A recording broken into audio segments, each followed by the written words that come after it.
मित्रों, स्वागत है आपका हमारे यूट्यूब चैनल राजस्थान अड्डा में। और हम आज बढ़ाएंगे राजस्थान के महत्वपूर्ण युद्ध। तो अपन स्टार्ट करते हैं 1178 ईस्वी से। 1178 ईस्वी में जो आनिल पाटन नाम की एक जगह है जो गुजरात के अंदर पड़ती है, वहाँ का जो शासक था मूलराज द्वितीय था।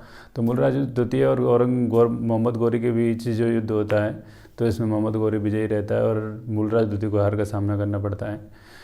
मोहम्मद गौरी का अगला जो युद्ध हुआ था वो 1151 और 1152 में तराइन में दो युद्ध हुए थे महाराणा प्रताप के मध्य युद्ध हुए थे। एक महाराणा प्रताप ने युद्ध जीता था और दूसरा मोहम्मद गौरी ने युद्ध जीता था।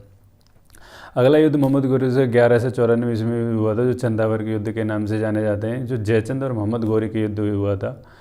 तो जयचंद और मोहम्मद गौरी के मध्य ये युद्ध क्यों हुआ था? क्योंकि जयचंद ने महाराणा प्रताप से मोहम्मद गौरी को युद्ध करने का न्योता दिया था। क्योंकि जयचंद की जो लड़की थी संयुक्ता, उसको महाराणा प्रताप अपने प्यार व्यार कर देते, तो उस चक्कर में जयचंद ने मोहम्मद गौरी को न्योता दिया था कि तराइन के युद्ध में महाराणा प्रताप से युद्ध करने के लिए।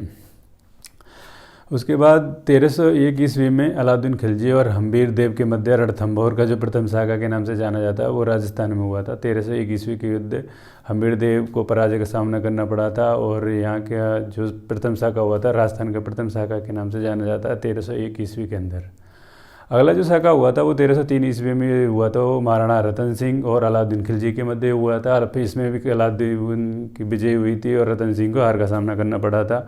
इसका जो मुख्य कारण रहा था वो पद्मिनी सिंगलदेव की जो रानी थी वो कुमारी थी और जो रावल रतन सिंह उसको शादी करके लाए थे, तो उसकी सुंदरता के पीछे ये युद्ध हुआ था। तो इसमें खिलजी विजयी रहा था और रतन सिंह को हार का सामना करना पड़ा था। अगला जो युद्ध हुआ था वो 1308 ईस्वी का युद्ध हुआ था। वो सिवाना का युद्ध हुआ था। तो उसमें शीतल देव और अलाउद्दीन खिलजी के मध्य युद्ध हुआ था। तो शीतल देव को 1308 ईस्वी के मध्य हार का सामना करना पड़ा था। और अगला युद्ध हुआ था वो जालौर का युद्ध हुआ था, 1311 ईस्वी के मध्य हुआ था। वो कानड़ देव चौहान और अलाउद्दीन खिलजी के मध्य हुआ था। फिर से इसमें अलाउद्दीन खिलजी को विजयी का सामना करना पड़ा था और जालौर के जो शासक थे कानड़ देव और उनको हार का सामना करना पड़ा था। और अगला युद्ध हुआ था वो 1437 ईस्वी के मध्य हुआ था। वो महाराणा कुंभा के मध्य हुआ था और महमूद खिलजी के। तो महाराणा कुंभा और महमूद खिलजी के मध्य ये युद्ध हुआ था, 1437 ईस्वी के मध्य हुआ था। इसमें महाराणा कुंभा विजयी रहे थे और महमूद खिलजी को हार का सामना करना पड़ा था। अगला जो युद्ध हुआ था वो 1517 या 18 में इसको युद्ध हुआ था। वो राणा सांगा और इब्राहिम लोदी के मध्य हुआ था। लोग कभी कभार 17 और 18 इनमें से कन्फ्यूज़न है दोनों में, 17 और 18 में, कि इसको 1517 भी कई बुक में अंदर है और 1518 भी है। तो इसको खातौली के युद्ध के नाम से जाना जाता है। खातौली का जो युद्ध हुआ था 1517 और 18,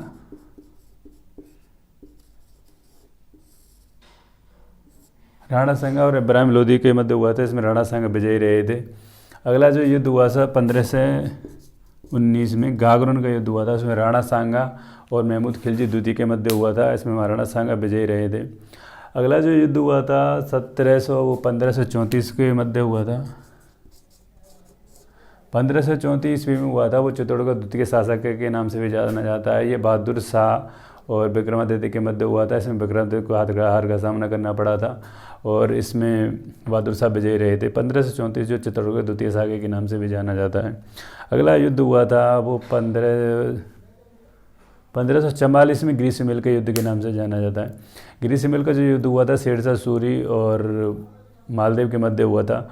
तो इसमें मालदेव ने अपनी वीरता का शौर्य का प्रदर्शन किया था। शौर्य की वीरता के प्रदर्शन के कारण शेरशाह सूरी को बिल्कुल हारते हारते हारते जैसे तैसे जीत मिली थी। तब शेरशाह सूरी उस जीत से धन्यवाद दिया था और कहा था एक मुट्ठी बाजरे के पीछे में पूरी राजस्थान की बादशाहत खत्म, पूरी इंडिया की बादशाहत खत्म कर देता।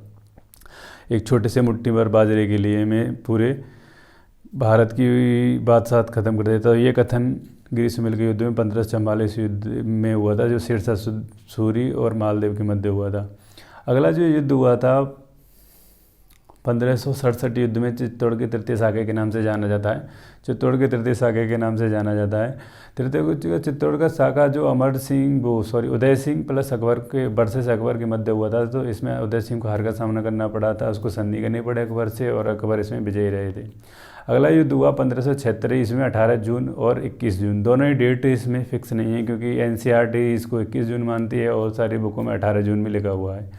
18 जून यार 1576 ईस्वी के मध्य हल्दी घाटी का युद्ध हुआ था। हल्दी घाटी के युद्ध में महाराणा प्रताप और अकबर के मध्य ये युद्ध हुआ था। महाराणा प्रताप को हार का सामना करना पड़ा था और इसमें अकबर की विजय हुई थी। अगला युद्ध हुआ था 1578 ईस्वी में कुंभलगढ़ का युद्ध हुआ था। ये महाराणा प्रताप और अकबर के मध्य युद्ध हुआ था ये भी, तो इसमें भी अकबर विजयी रहे थे और महाराणा प्रताप इसमें फिर से हार का सामना करना पड़ा था। अगला जो युद्ध हुआ था 1582 में, जो दिवेर के युद्ध के नाम से जाना जाता है। इस युद्ध में महाराणा प्रताप और अमर सिंह जो मुग़ल सेना के विरुद्ध युद्ध हुआ था, तो इसमें महाराणा प्रताप विजयी रहे थे और मुग़ल सेना को हार का सामना करना पड़ा था। इसे दिवेर के युद्ध के नाम से जाना जाता है। ये 15 से 82 ईस्वी के मध्य हुआ था।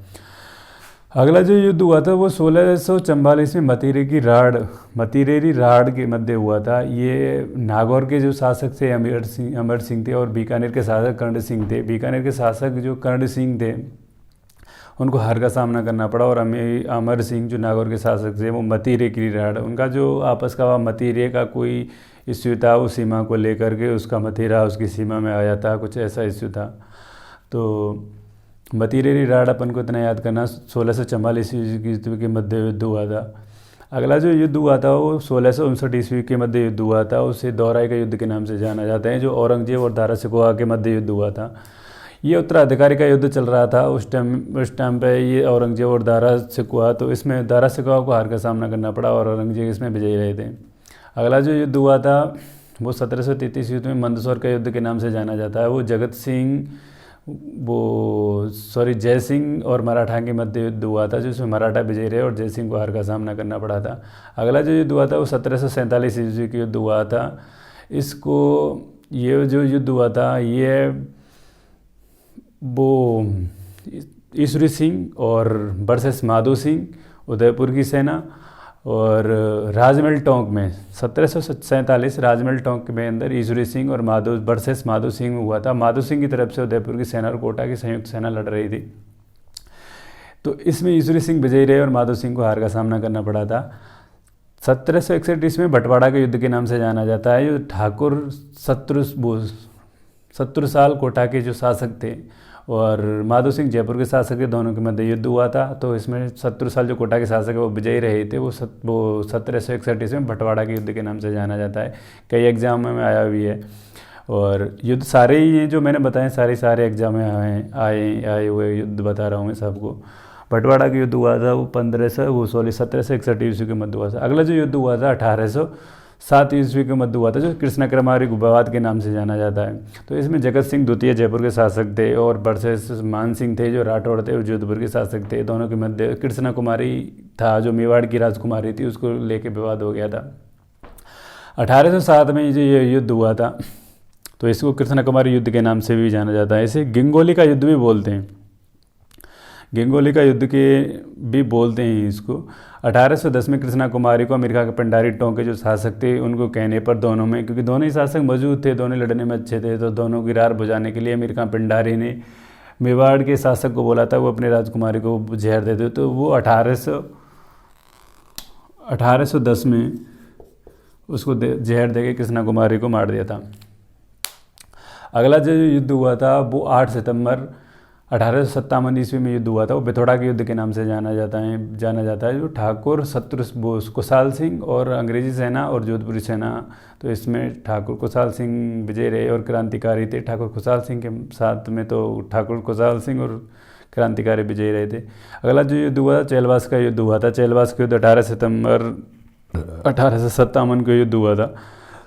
1857 को इसमें युद्ध चैलवास के युद्ध में फिर से वही ठाकुर कुशाल सिंह प्लस वर्सेस अंग्रेजी सेना और जोधपुरी सेना के मध्य युद्ध हुआ था। ये सारे युद्ध मैंने जो राजस्थान में युद्ध हुए हैं वो सारे सबको बता दिए मैं एक एक करके। ये वीडियो आप ज़्यादातर रिपीट करते रहें और देखते रहें, तो वो आपको याद हो जाएंगे। एक दो बार याद करने से याद नहीं होता है। एक दो बार आप देखेंगे, 3 बार देखेंगे, 4 बार देखेंगे, दो दो याद करेंगे, 4 याद करेंगे, तो इस तरीके से आपको सारे युद्ध याद हो जाएंगे। और ये सारे इंपॉर्टेंट हर एक एग्जाम में आते ही हैं, तो याद करने ही पड़ेंगे। इनका कोई शॉर्ट ट्रिक भी नहीं है कि किसी शॉर्ट ट्रिक के माध्यम से भी आपको बता दिया जाए। नमस्कार, थैंक यू।